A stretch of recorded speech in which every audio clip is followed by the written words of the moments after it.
SM কক্ষ YouTube চ্যানেলে তোমাদের সবাইকে স্বাগত। আজ দেখো আমি তোমাদের জন্য 12 তারিখ এবং 13 তারিখে যে জুন মাসের পুরো কারেন্ট অ্যাফেয়ার্সটা নিয়ে এসেছি। ঠিক আছে, 12 এবং 13 তারিখের। আর এই কারেন্ট অ্যাফেয়ার্স ক্লাসটি তুমি যদি মিসলিনিয়াস এক্সাম দিয়ে থাকো, পুলিশের 20,000 মতো ভ্যাকেন্সি বেরোচ্ছে, তার জন্য কিন্তু ভেরি ভেরি ইম্পর্টেন্ট। এছাড়াও পঞ্চায়েতের এক্সাম, এছাড়াও তুমি যদি এসএসসি এক্সাম দাও, রেলওয়ে দাও, ব্যাংকিং এক্সাম দিয়ে থাকো, তুমি যে সমস্ত পরীক্ষা দাও না কেন, যদি তোমার কারেন্ট অ্যাফেয়ার্স এসে থাকে তাহলে কিন্তু ভেরি ভেরি ইম্পর্টেন্ট। আর আমি এখানে যে সমস্ত ইম্পর্টেন্ট কারেন্ট অ্যাফেয়ার্স ক্লাস দুদিনকার যাওয়া হয়, ইম্পর্টেন্টগুলো নিয়ে আসি। কারণ ধরো কারেন্ট অ্যাফেয়ার্সের মধ্যে পড়ার মধ্যে অনেক কিছু আছে যেগুলো পরীক্ষা দেবে আসেই না। তুমি যদি ওয়েস্ট বেঙ্গলের আমাদের পরীক্ষার প্যাটার্ন ফলো করো বা এসএসসি ফলো করো, তাহলে দেখবে কিছু কিছু ইম্পর্টেন্ট স্পেসিফিক জায়গা আছে, সেগুলোতে কিন্তু আসে, যা খুশি তাই কিন্তু আসে না। তাই আমি বাছাই করে কারেন্ট অ্যাফেয়ার্সই কিন্তু নিয়ে আসি। তো অবশ্যই পুরো ক্লাসটা দেখো, তোমাদের পুরো বিষয়টা ক্লিয়ার হবে। দেখো দেখো ভেরি ভেরি ইম্পর্টেন্ট এই প্রশ্নটা, প্রথম প্রশ্নটা। প্রধানমন্ত্রী নরেন্দ্র মোদী 10ই জুন 2026-এ ভারতের দীর্ঘতম সময় ধরে ধারাবাহিকভাবে নির্বাচিত প্রধানমন্ত্রী হওয়ার ক্ষেত্রে কার রেকর্ড ভেঙেছেন? আশা করছি তোমরা এটি শুনেছ নিউজের মধ্যে অনেকবারই। তাই সঠিক অ্যান্সার কি হবে? Option A correct, Jawaharlal Nehru record ভেঙে দিয়েছেন। তাই তো? ওনার কতদিনকার রেকর্ড ছিল? চলো আমরা দেখে নিই। দেখো 10ই জুন, এই 2026 রিসেন্ট যে 10ই জুন তারিখে প্রধানমন্ত্রী নরেন্দ্র মোদী ভারতের যে রাজনৈতিক ইতিহাসে একটা নতুন মাইল ফলক স্থাপন করেন। কি মাইল ফলক? না দেখো, দেশের দীর্ঘতম সময় ধরে ধারাবাহিকভাবে নির্বাচিত প্রধানমন্ত্রী হওয়ার রেকর্ড গড়েছেন। দেখো ভারতের যে আমাদের প্রধানমন্ত্রী, আগের প্রধানমন্ত্রী ছিল জওহরলাল নেহেরু। উনি কতদিন ছিলেন? দেখো 4,398 দিন। আর আমাদের প্রধানমন্ত্রী বর্তমানে নরেন্দ্র মোদী, উনি কতদিন আছেন? 4,399 দিন। বুঝতে পারছি ওনার কার্যকালটা আরও আছে, তাহলে একটা বিরাট রেকর্ড তৈরি হয়ে যাবে আগামী কাউরির জন্য ভাঙার আর কি জন্য। একটা বিরাট বড় মাইল ফলক আর কি তুমি বলতে পারো। অসম্ভব হয়ে যাবে আর কি ভাঙা। হতেও পারে, অসম্ভব কিছু নেই, সম্ভব হতেও পারে পরবর্তীকালে, আবার কেউ ভাঙতেও পারে। ঠিক আছে, তাহলে বুঝতে পারছো। তাহলে মনে রাখবে জওহরলাল নেহেরু কদিন ছিল? 4,398 দিন। আর নরেন্দ্র মোদীর একদিন বেশি হয়ে রেকর্ড ভেঙে দিয়েছে, 4,399 দিন। ঠিক আছে। প্রধানমন্ত্রী তখন নরেন্দ্র মোদী কত সালে শপথ নিয়েছিলেন? এটা ভেরি ইম্পর্টেন্ট, এসএসসি পরীক্ষার জন্য কিন্তু ইম্পর্টেন্ট। 26শে মে 2014 সালে। 26শে মে 2014 সালে প্রথম ক্ষমতায় এসেছিলেন। দেখো 2014, তারপর 19, তারপর দেখো 2024। ঠিক আছে। আর এই পয়েন্টটা একটু মনে রাখবে, তিনি প্রথম নন কংগ্রেস প্রাইম মিনিস্টার যিনি পূর্ণ সংখ্যাগরিষ্ঠতা নিয়ে ধারাবাহিকভাবে সরকার গঠন করতে সক্ষম হয়েছেন। দেখো ভেরি ভেরি ইম্পর্টেন্ট, যেটা আমি বললাম। কত সময়কালটা ছিল মনে রাখবে? জওহরলাল নেহেরু সময়কালটা 1952 থেকে 64, 4,998 দিন। আর ইন্দিরা গান্ধীটা একটু মনে রাখবে, উনি কদিন ছিলেন? দেখো দেখো 24শে জানুয়ারি 1966 থেকে 24শে মার্চ 1977 পর্যন্ত। মানে এটা মনে রাখবে 66 থেকে 77 পর্যন্ত। টোটাল কদিন? 4,078 দিন। দেখো 4,078 দিন ছিলেন ইন্দিরা গান্ধী, 4,398 দিন ছিলেন জওহরলাল নেহেরু। আর তারপরে আমাদের নরেন্দ্র মোদী টপ। ঠিক আছে। এবার দেখো আমি তোমাদের কোনো অসুবিধা না হয় এই জন্য কুইক রিভিশন পয়েন্টটা অ্যাড করে দিয়েছি, যাতে তোমাদের খুব সহজেই রিভিশন করতে পারো তোমরা। দেখো নতুন রেকর্ড নরেন্দ্র মোদী, আগের রেকর্ড কে ছিল প্রিভিয়াস রেকর্ড জওহরলাল নেহেরু। মোদী কদিন হচ্ছে? 4,399 দিন। আর জওহরলাল নেহেরু দেখো 4,398 দিন। প্রথম ওর্থ নিয়েছিল পিএম আমাদের নরেন্দ্র মোদী কত সালে?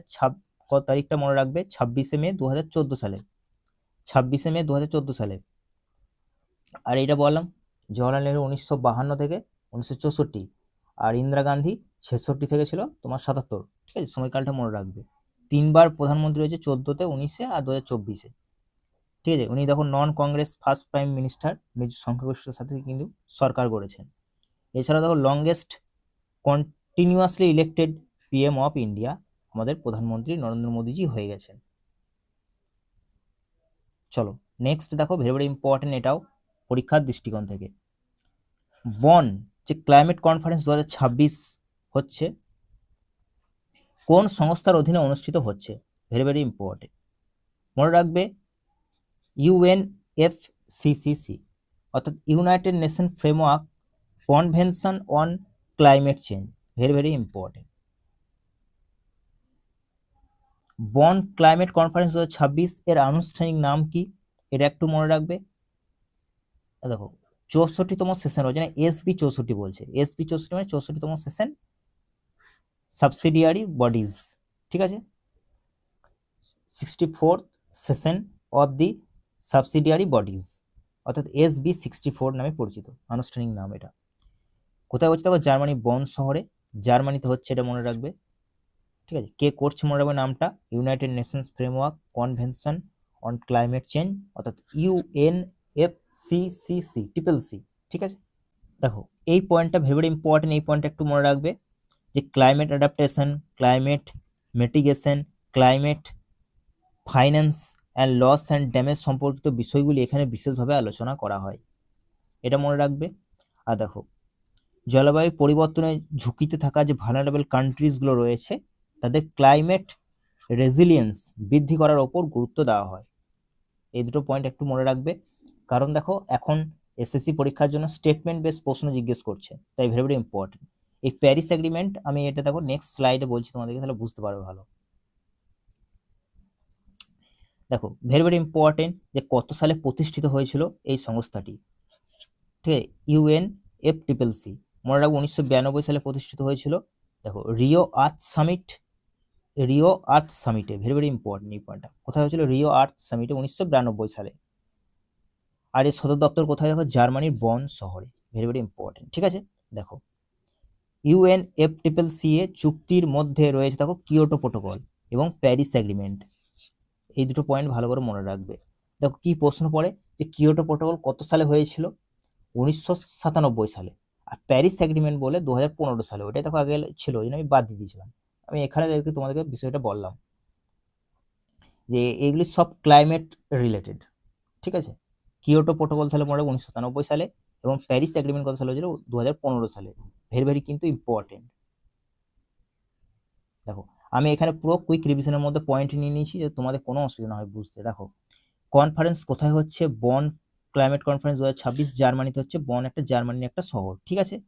অফিসিয়াল নামটা মনে রাখবে এসবি 64, অর্থাৎ 64তম session of the subsidiary bodies, date 8 থেকে 18 জুন 2026, ঠিক আছে। বন জার্মানিতে হচ্ছে, কে করছে, ইউএনএফসিসি।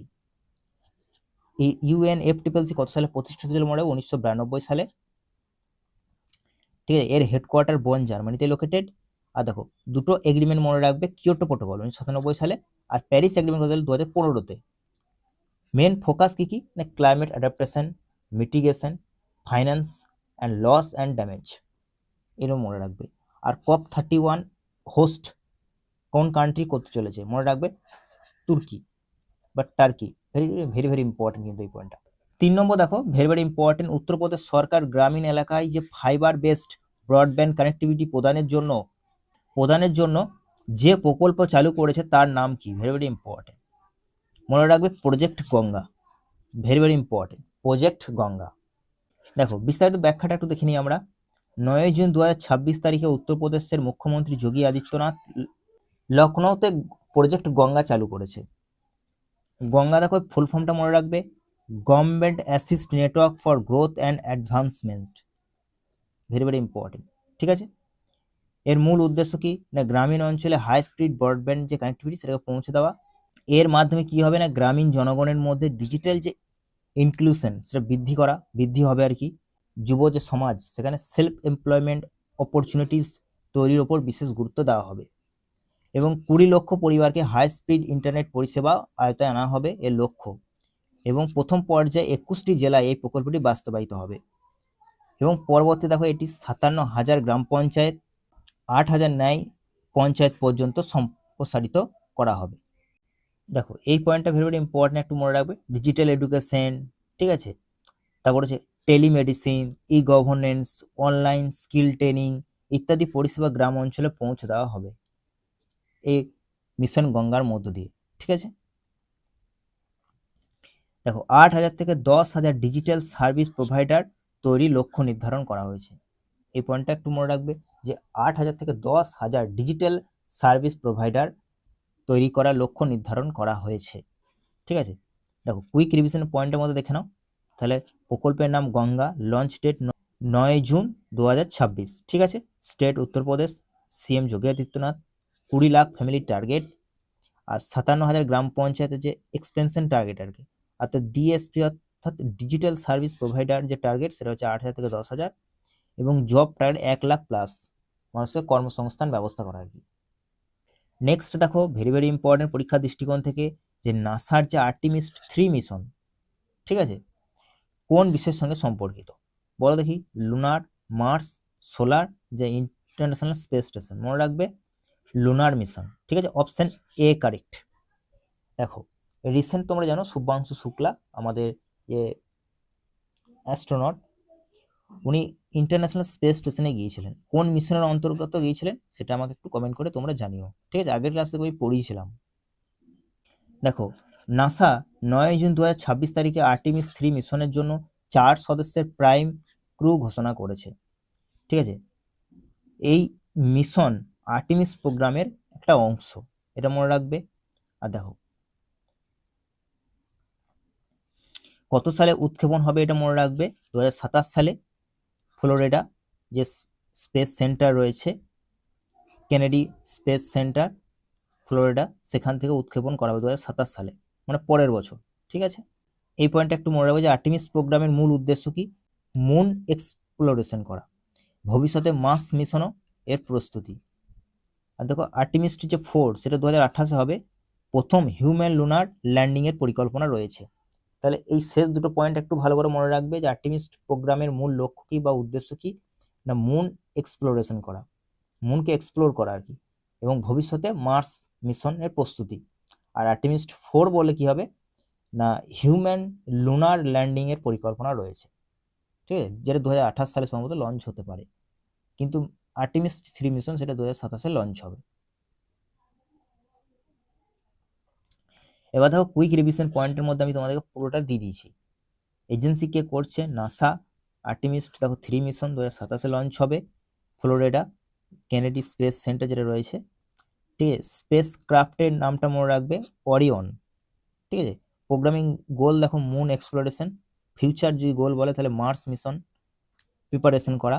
এছাড়াও আর্টিমিস 4 সেটা দেখো 2028 সম্ভবত, সেখানে কি করা হবে, না প্ল্যান্ড একটা হিউম্যান লুনার ল্যান্ডিং এর পরিকল্পনা রয়েছে। আমি তোমাকে পিডিএফটা শেয়ার করে দেবো টেলিগ্রাম চ্যানেলে, তোমরা ওখান থেকে পিডিএফটা কালেক্ট করে নিও, রিভিশন করতে তোমাদের সুবিধা হবে। চলো 5 নম্বর প্রশ্ন দেখো, very very important, Adani sports and special যে ইকোনমিক জোন, ঠিক আছে, জুন 2026 কোন দেশের প্রথম এলএনজি এক্সপোর্ট প্রজেক্টের জন্য 10 বছরের মেরিন সার্ভিসেস কন্ট্রাক্ট অর্জন করেছে, ঠিক আছে, কোন দেশের? মনে হবে অপশন সি কারেক্ট, আর্জেন্টিনা, ঠিক আছে, অপশন সি কারেক্ট, আর্জেন্টিনা।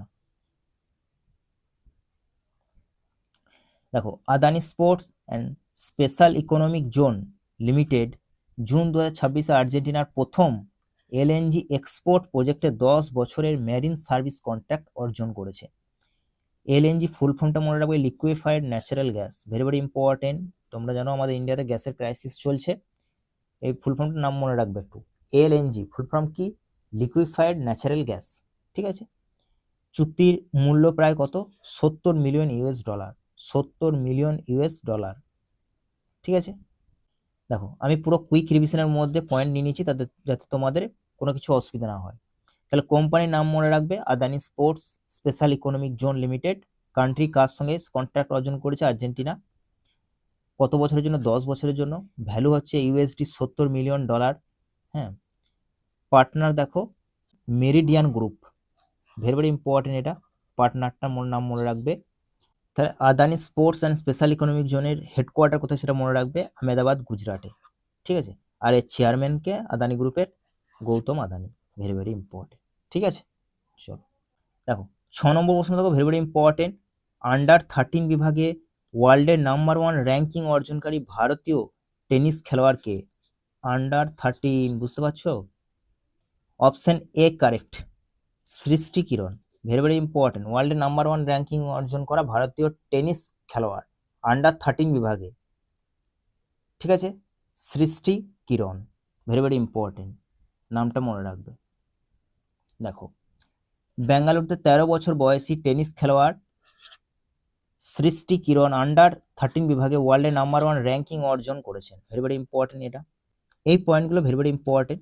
যেমন ইন্টারন্যাশনাল টেনিস ফেডারেশন এর কত সালে প্রতিষ্ঠিত হল? 1913 সালে। এবং সদর দপ্তর কোথায়? না লন্ডনে। এই তিনটে পয়েন্টই very very important. International tennis ফেডারেশনে প্রতিষ্ঠিত ছিল 1913 সালে, সদর দপ্তর কোথায়? লন্ডনে। ঠিক আছে, দেখো এই পয়েন্টটা একটু মনে রাখবে, তিনি ধারাবাহিকভাবে মানে একদম লাগাতার আর কি, ঠিক আছে, 5টি ITF জুনিয়র টাইটেল সেটা জয় করেছে। ITF অর্থাৎ ইন্টারন্যাশনাল টেনিস ফেডারেশনের যে জুনিয়র টাইটেল সেটা অর্জন করেছে, ঠিক আছে, 5বার। দেখো আমি এখানে পুরো নিয়ে নিয়েছি কুইক রিভিশনের মধ্যে। দেখো তাহলে সৃষ্টি কিরণ, প্লেয়ারের নামটা মনে রাখবে, সিটি হচ্ছে বেঙ্গালুরু, ক্যাটাগরি আন্ডার 13, ওয়ার্ল্ডের নাম্বার 1 প্লেয়ার, 5টি ITF জুনিয়র টাইটেল জয়লাভ করেছে, ঠিক আছে। আর দেখো এর হেডকোয়ার্টার হচ্ছে লন্ডনে, ITF এর আর কি, আর ফাউন্ডেড হয়েছে 1913 সালে, এটা মনে রাখবে। দেখো ভেরি ভেরি ইম্পর্টেন্ট 7 নম্বর প্রশ্ন, দেখো প্রধানমন্ত্রী সুরক্ষিত মাতৃত্ব অভিযান PMSMA কবে চালু করা হয়েছিল? ভেরি ভেরি ইম্পর্টেন্ট, তোমরা জানো স্কিম থেকে কিন্তু প্রশ্ন জিজ্ঞেস করে, মনে রাখবে অপশন সি কারেক্ট, 9 জুন 2016 সালে। দেখো ministry of health and family welfare 9 June 2026-এ PMSMA 10 বছর পূর্তি উদযাপন করেছে, ওই জন্যই আর কি ইম্পর্টেন্ট হয়ে গেছে। কত সালে চালু হয়েছিল? এটা 9 জুন 2016 সালে। এর মূল ফোকাস কি সেটা তোমাকে জানতে হবে না, যে গর্ভবতী যে সমস্ত মহিলারা রয়েছে তাদেরকে বিনামূল্যে এবং মানসম্পন্ন অ্যান্টিনেটাল কেয়ার প্রদান করা, এর হচ্ছে মূল লক্ষ্য, ঠিক আছে। দেখো হাই রিস্ক প্রেগনেন্সি দ্রুত শনাক্ত করাও এই কর্মসূচির অন্যতম প্রধান উদ্দেশ্য, এটা মনে রাখবে। এর মাধ্যমে মাতৃ যে মৃত্যু এবং শিশু মৃত্যুর হার কমানোর চেষ্টা করা হয়, ভেরি ভেরি ইম্পর্টেন্ট এটা, ঠিক আছে। দেখো প্রতি মাসের 9 তারিখে PMSM এর ক্লিনিক আয়োজন করা হয়, এটা ভেরি ভেরি ইম্পর্টেন্ট। আর এখানে কি কি প্রদান করা হয়? দেখো clinical check up, laboratory test, ঠিক আছে, ফ্রি মেডিসিন, কাউন্সিলিং, ঠিক আছে, আল্ট্রাসাউন্ড প্রভৃতি প্রদান করা হয়ে থাকে এখানে। দেখো এই পয়েন্ট একটু মনে রাখবে যে জুন 2026 পর্যন্ত প্রায় 7.5 কোটিরও বেশি যে গর্ভবতী মহিলা তারা এই প্রকল্পের সুবিধা পেয়েছেন। এবং 2026-এ যে থিমটা কি? 10 years PMSMA A decade of care, very very important, থিমটা একটু মনে রাখবে। দেখো লঞ্চ কত সালে হয়েছিল? ডেটটা মনে রাখবে, 9 জুন 2016 সালে, ঠিক আছে। কোন মিনিস্ট্রি অন্তর্ভুক্ত? এটা হেলথ এবং ফ্যামিলি ওয়েলফেয়ারের অন্তর্ভুক্ত। কাদেরকে এটা প্রোটেকশন দেওয়া কাজ করে থাকে? প্রেগনেন্ট যে সমস্ত মহিলারা রয়েছে তাদেরকে। 2026-এর থিম কি? এ ডিকেড অফ কেয়ার, মনে রাখবে। এখনো পর্যন্ত কত গর্ভবতী মহিলাকে এই স্কিমের আওতায় অন্তর্ভুক্ত করা হয়েছে? মনে রাখবে 7.5 কারোর। আর EPMSA লঞ্চ করা হয়েছিল কত সালে? এটা একটু মনে রাখবে, জানুয়ারি 2022 সালে, ঠিক আছে। নেক্সট দেখো 8 নম্বর প্রশ্ন, ভেরি ভেরি ইম্পর্টেন্ট। 1 জুলাই 2026 থেকে কার্যকর নতুন যে গ্রামীণ উন্নয়ন ব্যবস্থার জন্য কত ইন্ট্রিম অ্যালোকেশন ঘোষণা করা হয়েছে? মনে রাখবে 95,692 কোটি টাকা, 95,692 কোটি টাকা ঘোষণা করা হয়েছে, ঠিক আছে, নতুন গ্রামীণ উন্নয়ন ব্যবস্থার জন্য। গ্রামীণ উন্নয়ন মন্ত্রী তোমরা সবাই জানো কে? শিবরাজ সিং চৌহান। VVG রামজি, তোমরা তো সবাই শুনেছো নামটা, ঠিক আছে, যেটা ছিল মনরেগা, ঠিক আছে, তার নাম পরিবর্তন করে VVG রামজি হয়ে গেছে নাম। ফুল ফর্মটা দেখে নাও, বিকশিত ভারত গ্যারান্টি ফর রোজগার অ্যান্ড আজীবিকা মিশন গ্রামীণ, ভেরি ভেরি ইম্পর্টেন্ট। কবে থেকে কার্যকর হবে? দেখো 1 জুলাই 2026 থেকে, ভেরি ভেরি ইম্পর্টেন্ট এই পয়েন্টটা পরীক্ষার দৃষ্টিকোণ থেকে, ঠিক আছে। এর মূল উদ্দেশ্য কি? না রুরাল যে এমপ্লয়মেন্ট, ওয়ার্কার সেফটি এবং রুরাল ডেভেলপমেন্টকে আরো শক্তিশালী করা। ইন্ট্রিম অ্যালোকেশন কত কোটি টাকা করা হয়েছে? মনে রাখবে, এখনই বললাম 95,692 কোটি টাকা, ঠিক আছে। দেখো বাজেট 2026-27-এ মনরেগার জন্য কত কোটি টাকা বরাদ্দ করা হয়েছিল? এটাও কিন্তু ইম্পর্টেন্ট, 30,000 কোটি টাকা, 30,000 কোটি টাকা। এই পয়েন্টটা একটু মনে রাখবে যে এই তহবিল দেশের কত গ্রাম পঞ্চায়েতের মধ্যে পৌঁছাবে? 2.80 লক্ষ গ্রাম পঞ্চায়েতের মধ্যে পৌঁছাবে, ঠিক আছে। এবং যে 25 সালে 25-এ যে অ্যাক্ট এসছে VVG রামজি, এর অধীনে কি হবে না, 100 দিনের কাজের পরিবর্তন, তোমরা জানো 100 দিনের কাজ সবাই, ওটা 125 দিনের কাজ হয়ে গেছে, উন্নতি করা হয়েছে। ভেরি ভেরি ইম্পর্টেন্ট এটা। দেখো স্কিমটার নাম মনে রাখবে, ভিভিজি রামজি। কত থেকে ডেটটা মনে রাখবে, 1 জুলাই 2026 থেকে চালু হচ্ছে। কত কোটি টাকা বাজেট, 95,692 কোটি টাকা এখানে ইন্ট্রিমে অ্যালোকেশন করা হয়েছে আর কি, ইন্ট্রিম অ্যালোকেশন করা হয়েছে। রুরাল ফান্ড কত কোটি টাকা, এটা একটু মনে রাখবে, 1.25 লাখ কারোর। এমপ্লয়মেন্ট গ্যারেন্টি আগে 100 দিন ছিল, এখন 125 দিন। এবং গ্রাম পঞ্চায়েত কভার্ড কত হবে, 2.80 লাখ গ্রাম পঞ্চায়েতকে এই ফান্ড তহবিল পৌঁছে দেওয়া হবে। তাহলে দেখো আজকে ছিল আমাদের এই পর্যন্ত ক্লাস। তোমাদের ক্লাস কেমন লাগলো অবশ্যই কমেন্ট করে জানিও। দেখা হবে নেক্সট ক্লাসে। আমি এভাবেই তোমাদের কারেন্ট অ্যাফেয়ার্সটা প্রোভাইড করব, যাতে তোমাদের পড়তেও সুবিধা হয়। এমন কিছু প্রোভাইড করবো না যাতে তোমাদের কাছে বার্ডেন হয়ে যায়, ঠিক আছে, যাতে তোমাদের সবার কাছে ইজি হয় পড়া, সেই চেষ্টায় আমার তরফ থেকে হবে। তো ভালো থেকো, দেখা হবে নেক্সট ক্লাসে।